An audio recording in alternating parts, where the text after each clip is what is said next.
Commander Thaddeus Vortex stood at the observation deck of the GTU Harbinger, gazing at the swirling nebula outside. 27 years in the Galactic Treaty Union's military, and nothing had prepared him for the assignment that awaited him. On Earth, arrival at Sol System in 15 minutes, Commander, announced Lieutenant Marek, the ship's navigation officer. Vortex nodded silently. The dossier in his hand contained profiles of the soldiers he was tasked with recruiting, members of Earth's most elite Special Forces unit, the Phantoms. His superiors had been cryptic about their capabilities, mentioning only their unprecedented success rate and peculiar technology that hadn't been shared with the galactic community. "Have you ever worked with humans before, Commander?" asked Ambassador Lysithea, a tall Procyon with iridescent skin, who had joined him at the viewport. "Only in diplomatic settings," Vortex replied. "Never in combat." Lysithea's facial ridges rippled with concern. "The Kazora advance has broken through at Epsilon Eridani. 3 systems lost in 6 days. No conventional force has succeeded against them." "And you think these humans will make a difference?" Vortex couldn't keep the skepticism from his voice. "The Alliance Council does. The Phantoms have a 100% mission success rate. That's unheard of. When they landed at the North American Combined Defense Headquarters, Colonel Arcturus Blackwood greeted them. Tall for a human, with weathered features and eyes that seemed to register everything simultaneously. "Welcome to Earth," Blackwood said. "I understand you're here to evaluate my unit."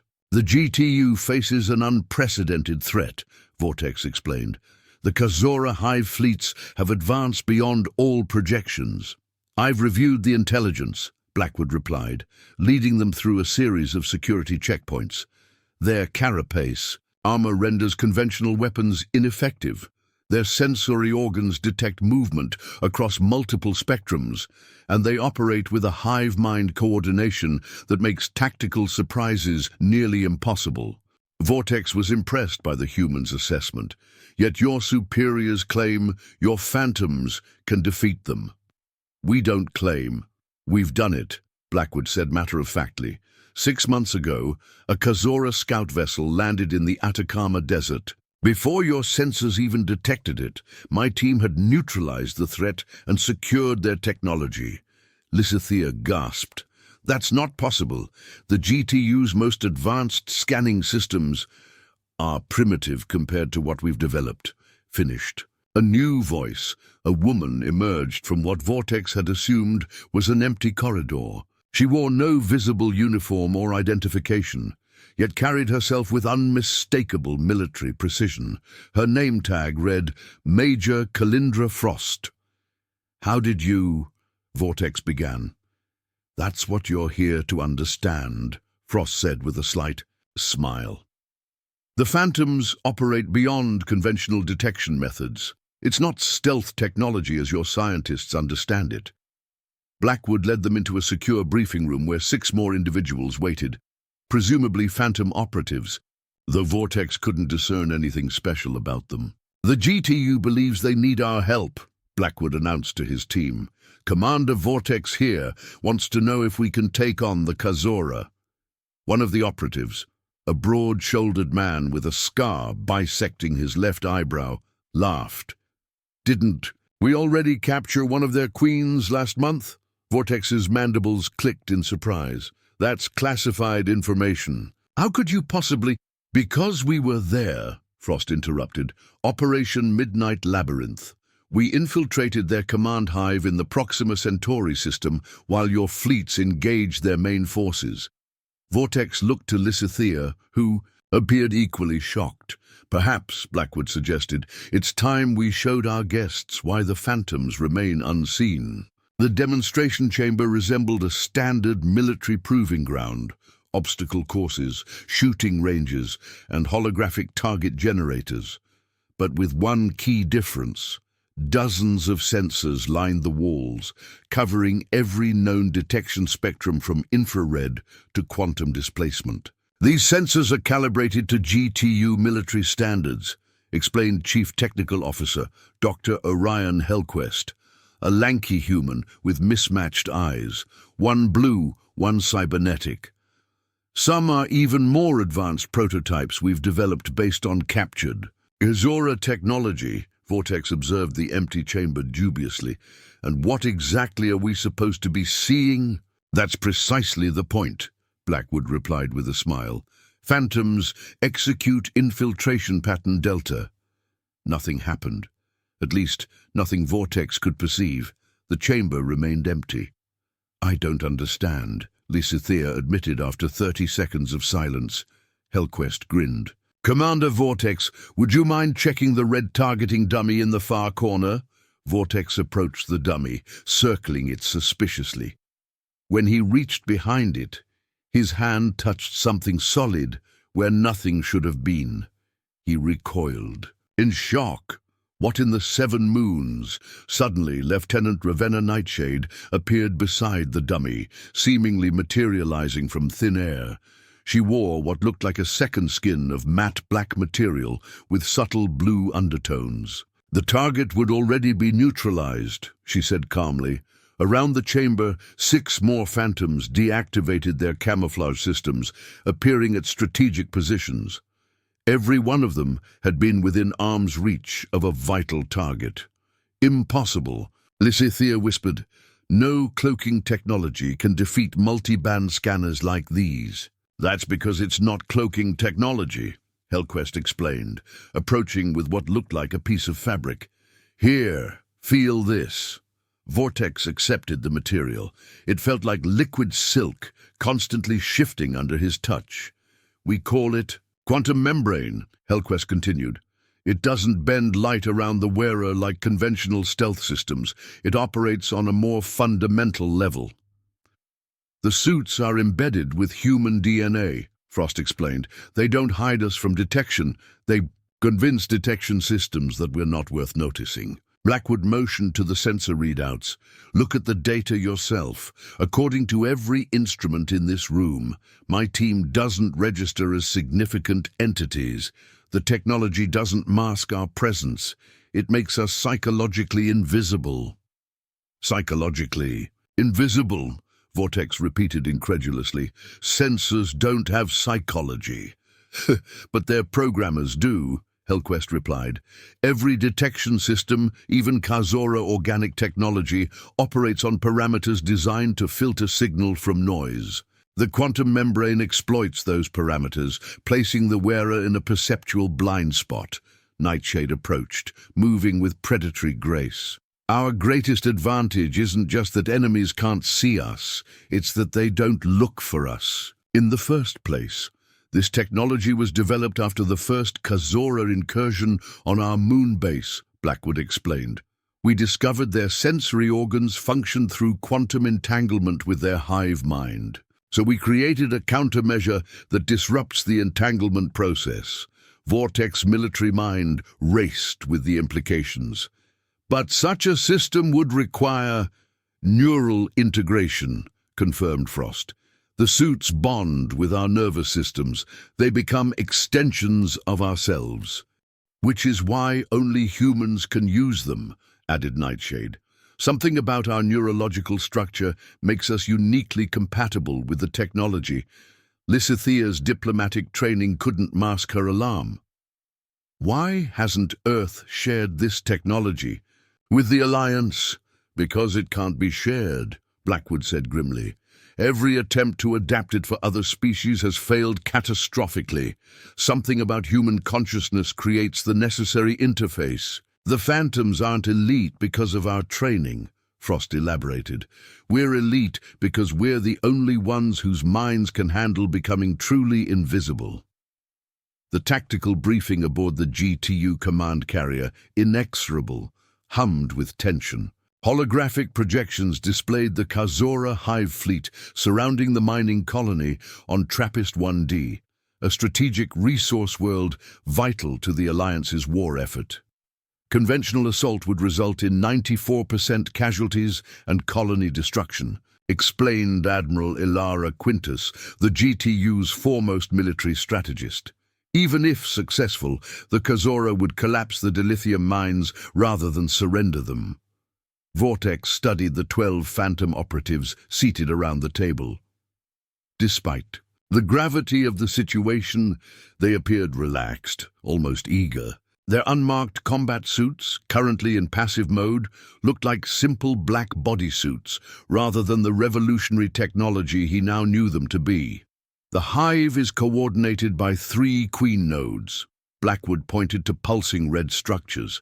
Within the colony's central processing facility, intelligence suggests they're using the facility's communication array to extend their psychic network.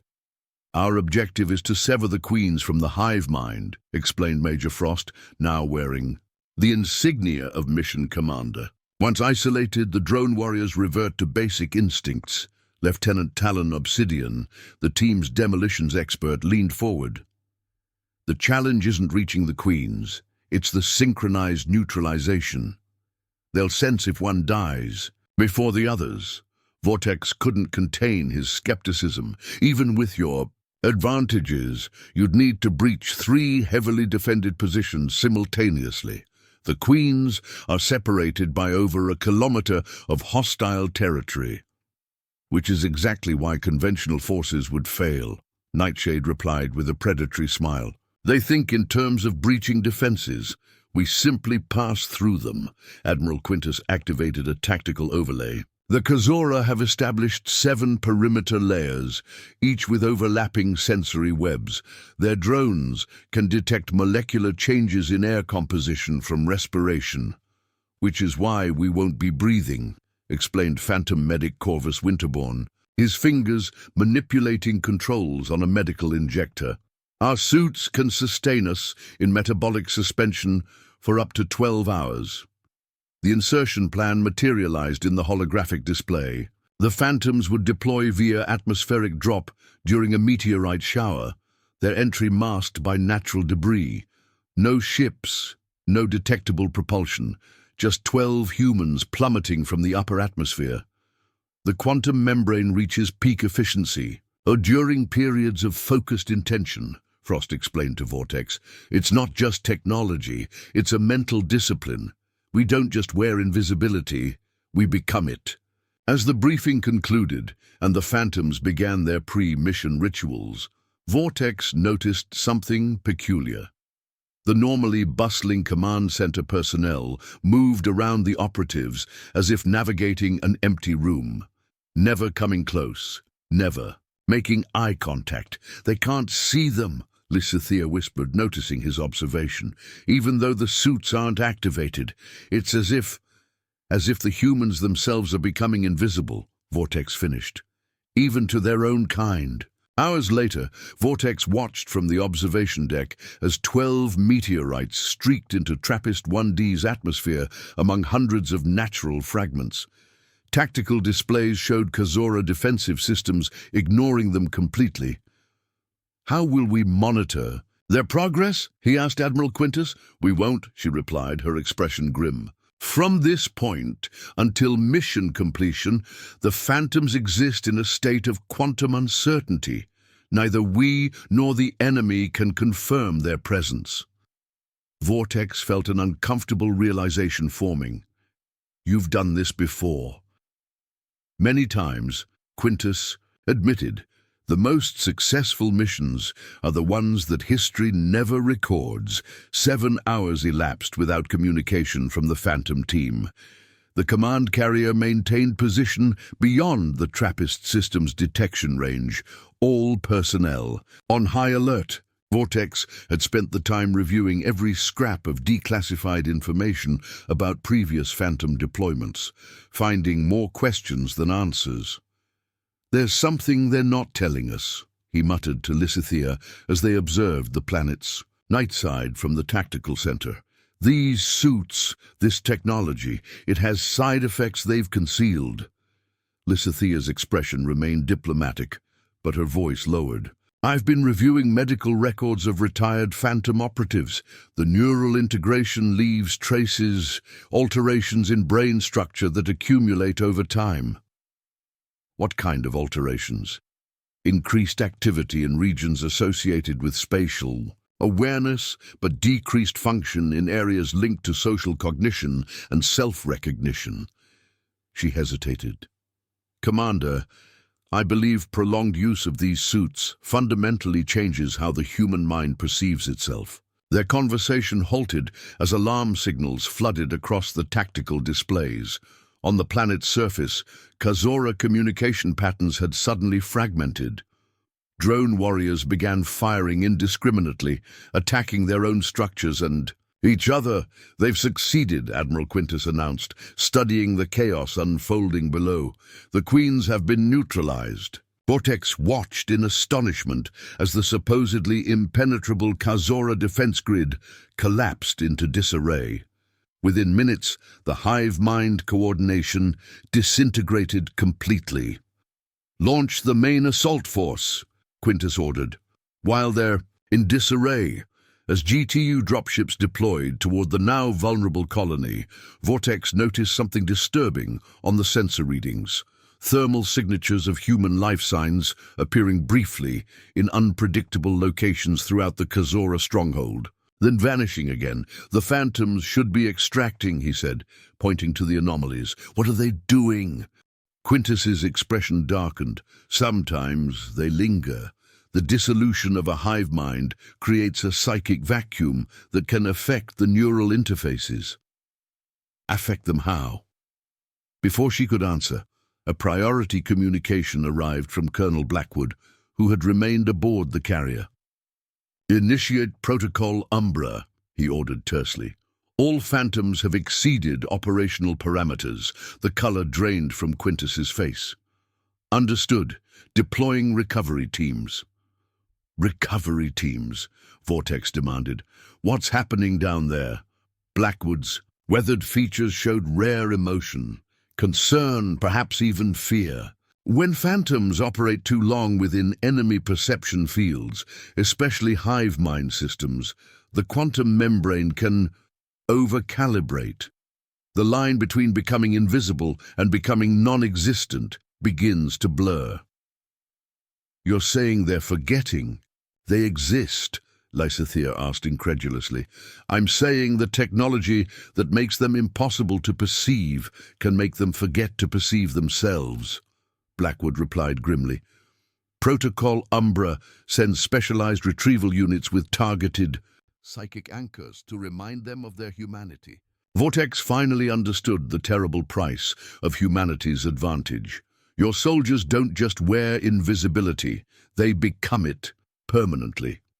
"Only the most resilient minds can serve as phantoms," Blackwood admitted, "and even they can only endure a limited number of deployments before the cognitive dissociation becomes irreversible." 3 days after the successful liberation of Trappist-1D, Commander Vortex received clearance to visit the recovery ward aboard the medical frigate Asclepius. The security protocols were unlike anything he'd encountered before, not designed to keep intruders out, but to keep something in. Colonel Blackwood met him outside the specialized containment area. "Only 9 of the 12 phantoms have been recovered," he said without preamble. "Lieutenant Obsidian, Specialist Hawklight, and Captain Moonshadow remain unaccounted for." "How can trained operatives simply vanish?" Vortex asked, though he feared he already knew the answer.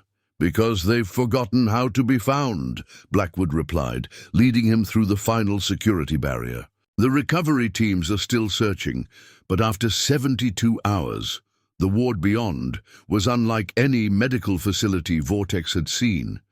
Each recovered phantom occupied a chamber with walls covered in mirrors and personal artifacts. Holographic projections displayed their names, faces, and life histories in constant rotation. Major Frost sat cross-legged in the center of her chamber, eyes fixed on her reflection as medical staff recited her personal history. She showed no recognition of Vortex or Blackwood as they passed. "The mirrors and biometric feedback help re-establish self-perception," Blackwood explained. The quantum membrane creates a symbiotic relationship with the operator's consciousness. When it functions perfectly, the wearer becomes perceptually insignificant to others. But extended deployment can make them perceptually insignificant to themselves. You're saying they forget they exist, Vortex said quietly. Not forget, transcend. The human mind isn't designed to experience non-existence while still existing. It creates a paradox that some never fully recover from. They stopped at the chamber, holding Lieutenant Nightshade. Unlike Frost, she seemed more present, tracking their movements with her eyes. When she spoke, her voice carried an ethereal quality. "I found the space between spaces," she told them, "where perception fails and existence is optional. I brought back something from there." "What did you bring back, Lieutenant?" Blackwood asked gently. "Understanding." Her eyes, lucid yet somehow distant, fixed on Vortex. "The Kazora aren't invading. They're fleeing." Her words sent a chill through Vortex. "Fleeing what?" "Something that exists in the same space we discovered. The perceptual void. Something ancient that feeds on attention and observation." She smiled serenely. "Something that taught humans how to hide long before we built these suits." Later, in Blackwood's office, Vortex finally asked the question that had been building since the mission. "How many? How many phantoms have you lost to this perceptual dissociation?" Blackwood accessed a classified terminal, displaying a memorial wall with hundreds of names. "These are the ones we know about. The ones we could confirm no longer existed in our reality." "And yet you continue to deploy them," Vortex observed, not accusingly, but with growing understanding. "Because they're the only effective weapon against threats like the Kazora," Blackwood replied, "and because some of them choose not to return." "Choose." "Commander, what we've discovered through the quantum membrane technology isn't just a tactical advantage, it's an evolutionary pathway. Some phantoms don't experience their condition as loss, they describe it as transcendence." The truth dawned on Vortex with chilling clarity. Earth hadn't developed invisible uniforms for their special forces. They had discovered how to transform humans into something beyond physical existence. The suits weren't technology, they were gateways. "That's why you can't share the technology," he realized. "It's not incompatibility, it's responsibility. You're protecting the galaxy from what you've become." Blackwood nodded slowly. "Humanity's greatest contribution to the Alliance isn't our fighting capability. It's our willingness to become what's necessary, even when it means sacrificing our very existence." As the GTU Harbinger prepared for departure, carrying the recovered phantoms back to Earth, Vortex stood again at the observation deck. The stars seemed different now. The spaces between them more significant than ever before. "They'll never be recognized for what they've sacrificed," Lysithea said, joining him. "No," Vortex agreed, "and perhaps that's the perfect tribute for soldiers who made invisibility their final state of being." In the darkness of space, something shifted imperceptibly. Not a movement seen, but a presence sensed. For a fleeting moment, Vortex felt certain they were being watched by eyes that had forgotten they were eyes, protected by guardians who had transcended the need to be perceived. The invisible elite would remain unseen, their greatest victory the fact that the universe would never know they existed at all.